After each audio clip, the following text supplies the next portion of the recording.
Hello students, today topic is azeotrope. Last lecture में हमने जाना आइडियल और नॉन आइडियल के अंदर हमने समझा पॉजिटिव और नेगेटिव डेविएशन के बारे में। जहां हमने देखा एक बार वेव प्रेशर इंक्रीज हो रहा था जिसे हमने पॉजिटिव डेविएशन बोला, और एक बार वेव प्रेशर डिक्रीज हो रहा था उसे हमने बोला निगेटिव डेविएशन। अब हम समझते हैं एजियोट्रॉप क्या होते हैं। एजियोट्रॉप को और भी किसी नाम से बुलाया जाता है, इसे बोलते हैं constant boiling solution. Constant boiling solution, इस बात को समझना भी ऐसा मैंने क्यों बोला एजियोट्रॉप। चलो चलते हैं इसकी डेफिनेशन की ओर और इसकी प्रॉपर्टी की ओर, फिर हमें ये समझ में आएगा कि एजियोट्रॉप होते क्या हैं। तो अब हम आते हैं एजियोट्रॉप्स। दो solution which boil at constant temperature without any change in composition is called azeotrope solution. ऐसे सॉल्यूशन जो बॉयल होते हैं कांस्टेंट टेम्परेचर में without any change in composition, यानी कि उनके कंपोजिशन में किसी प्रकार का कोई चेंज नहीं आता। कंपोजिशन दैट मींस उनके कंसंट्रेशन में कोई भी चेंज ना आए, तो ऐसे को हम बोलते हैं एजियोट्रॉपिक सॉल्यूशन। ऐसे सॉल्यूशन, दो solution which boil at constant temperature, जो कांस्टेंट टेम्परेचर पर बॉयल हो without any change in composition, और उनके कंपोजिशन में कोई भी चेंज ना आए, तो ऐसे को बोला जाएगा एजियोट्रॉपिक सॉल्यूशन। ओके, नेक्स्ट है आइडियल सॉल्यूशन नेवर भी एजियोट्रॉपिक सॉल्यूशन। आइडियल सॉल्यूशन कभी भी एजियोट्रॉपिक सॉल्यूशन नहीं होगा।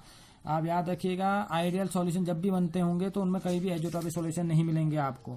अगर यहाँ पर आइडियल सॉल्यूशन आपका एजियोट्रॉपिक सॉल्यूशन नहीं बनाता है तो कौन बनाते होंगे? नॉन आइडियल सॉल्यूशन आपके एजियोट्रॉपिक सॉल्यूशन बनाते हैं। अगली बात ये, azeotropic solution can not be separated by fractional distillation.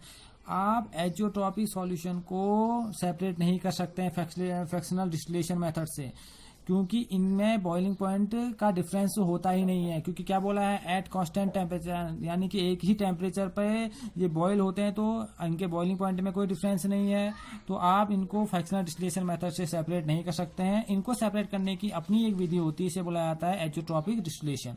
उस एजियोट्रॉपिक डिस्टिलेशन मेथड से क्या किए जाते हैं, सेपरेट किए जाते हैं। अब आते हैं एजियोट्रॉपिक मिक्सचर कितने टाइप के होते हैं। इनका टाइप 2 है, लो बॉइलिंग एजियोट्रॉपिक सॉल्यूशन और high boiling azeotropic solution oblique mixture. आप कुछ ही बोल सकते हैं, boiling azeotropic mixture, azeotropic solution low और हाई।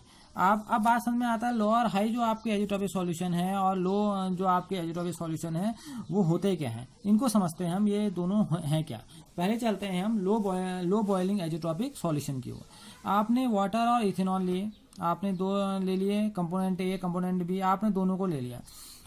वाटर का बॉइलिंग पॉइंट 100 डिग्री सेंटीग्रेड है और इथेनॉल का 78.37 डिग्री सेंटीग्रेड है। अब आपने क्या किया, इनका आपने मिक्सचर बनाया, इनका आपने सॉल्यूशन बना दिया, वाटर इथेनॉल सिस्टम आपने बना दिया। और अब मैंने आपसे क्या बोला है कि डेफिनिट आपका जो डेफिनिट प्रपोर्शन में ये मिलने चाहिए, तो इनका प्रपोर्शन हम फिक्स कर लेते हैं। वाटर हमने 4.03% में और इथेनॉल 95.97% में मिलाया, क्योंकि कंपोजिशन कैसा होना चाहिए, डेफिनिट होना चाहिए, क्योंकि कंपोजिशन में किसी प्रकार का चेंज नहीं आता इनका जब हम इनको बॉयल करते हैं। तो अब इनका बॉइलिंग पॉइंट कितना आएगा, जब इन्हें बॉईल करते हैं तो इनका बॉइलिंग पॉइंट आता है 78.15 डिग्री सेंटीग्रेड। अगर आप देखिए तो वाटर का 100 है और इसका 78.37 है, तो इनका जो इसका आया मिक्सचर का जो बॉइलिंग पॉइंट आया है वो बॉइलिंग पॉइंट दोनों कंपोनेंट के बॉइलिंग पॉइंट से क्या आया है, कम आया है। इसलिए इन्हें बोला जाता है लो बॉइलिंग एजियोट्रॉपिक सॉल्यूशन। क्यों? क्योंकि जो मिक्सचर है आपका वाटर इथेनॉल का जो आपने मिक्सचर बनाया है इनसे मिलके, और जब आप इनका बॉइलिंग पॉइंट देखते हैं तो इनका इस मिक्सचर का जो बॉइलिंग पॉइंट आता है वो इन दोनों कंपोनेंट के बॉइलिंग पॉइंट से क्या आता है, कम आता है, तो इसे बोला जाता है लो बॉइलिंग एजियोट्रॉपिक सॉल्यूशन। अब आ रहा होगा माइंड में कि कम क्यों आता है, ये भी तो है, तो कम इसलिए वजह से आता है। अगर आप सोचेंगे तो जब आप देखेंगे इसमें वाटर और इथेनॉल के बीच का जो अट्रैक्टिव फोर्स होता है वो वाटर और इथेनॉल के अट्रैक्टिव फोर्स से ज्यादा होता है। दैट मीन्स ये पॉजिटिव डिविएशन का एग्जांपल है, क्योंकि अगर आप देखेंगे यहाँ पर आप देखेंगे अगर आप एक को सॉल्वेंट वाली बात आपको याद आ रही हो वहां, तो अगर आप देखेंगे तो यहाँ पर वाटर का जो इंटरमोलिकुलर अट्रैक्टिव फोर्स है और इथेनॉल का जो इंटरमोलिकुलर अट्रैक्टिव फोर्स है वो वाटर इथेनॉल के इंटरमोलिकुलर अट्रैक्टिव फोर्स से क्या है, ज्यादा है, जिसकी वजह से यहाँ पर को जो डिविएशन आ रहा है वो कैसा आ रहा है, पॉजिटिव आ रहा है। क्लियर? तो इस वजह से हम इन्हें बोलते हैं लो बॉइलिंग एजियोट्रॉपिक सॉल्यूशन, और इसी वजह से इनका बॉइलिंग पॉइंट भी क्या हो जाता है, लो हो जाता है इस मिक्सचर का। क्लियर है? अब समझते हैं हम हाई बॉइलिंग एजियोट्रॉपिक सॉल्यूशन की। हाई बॉइलिंग एजियोट्रॉपिक सॉल्यूशन क्या होते हैं।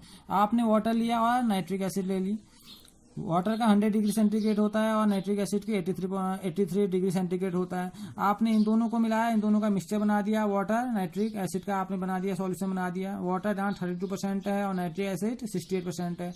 अब आपने मिलाया तो और आपने क्या किया, इन्हें बॉयल करना स्टार्ट किया, क्योंकि इनको मिलाया आपने डेफिनेट प्रोपोर्शन में, इनका कंपोजिशन फिक्स होगा, क्योंकि एजोट्रॉप की डेफिनेशन ही है कि ऐसे सॉल्यूशन जो कांस्टेंट टेम्परेचर पर क्या होते हैं, बॉयल होते हैं और उनके कंपोजिशन में किसी प्रकार का चेंज ना आए तो उनको एजोट्रॉपिक बोलते हैं। तो चेंज जब आने से रहा तो जब आपने इनको बॉयल किया तो इसका जो बॉइलिंग पॉइंट आया है वो आया है 125.5 डिग्री सेंटीग्रेड, यानी कि इसका जो बॉइलिंग पॉइंट आया है वो कंपोनेंट, दोनों कंपोनेंट के बॉइलिंग पॉइंट से ज्यादा आया है। बात समझ में आ रहा है ना, ये दोनों से क्या है, ज्यादा आया है। तो हम ये बोलेंगे कि इसे अब इससे ज्यादा आया है, दोनों कंपोनेंट से मिक्सचर का ज्यादा आ गया, तो इसे बोला जाएगा हाई बॉइलिंग एजोट्रॉपिक सॉल्यूशन। क्यों हाई? क्योंकि इसका जो बॉइलिंग पॉइंट आया है वो दोनों कंपोनेंट के बॉइलिंग पॉइंट से ज्यादा आया है। अब ज्यादा क्यों आया है, वजह यहाँ पर भी वही है जो पहले वाले में थी। वाटर और नाइट्रिक एसिड और नाइट्रिक एसिड के बीच में जो इंटरमॉलिक्यूलर फोर्स ऑफ अट्रैक्शन है वो किससे, वाटर और नाइट्रिक एसिड के बीच में जो इंटरमॉलिक्यूलर अट्रैक्टिव फोर्स है उससे क्या है, कम है, तब ऐसा हो रहा है। बात समझ में आया ना, यानी कि इसका intermolecular force of attraction force वो क्या है, बहुत ज्यादा है, जिसके वजह से कैसा डिवीजन दिखाएगा, राउल्स लॉ वाले में निगेटिव। आपको याद होगा अभी हमने राउल्स लॉ के अंदर पढ़े थे पॉजिटिव निगेटिव डिविएशन के बारे में, नॉन आइडियल सॉल्यूशन। तो ये नॉन आइडियल सॉल्यूशन में निगेटिव डिविएशन का एग्जाम्पल है। जैसे ऊपर वाला जो एग्जाम्पल था वो कैसा एग्जाम्पल था आपका, पॉजिटिव डिविएशन का एग्जाम्पल था, लो बॉइलिंग एजोट्रॉपिक सॉल्यूशन। तो हाई बॉइलिंग एजोट्रॉपिक सॉल्यूशन किसका एग्जाम्पल है, निगेटिव डिविएशन का एग्जाम्पल है।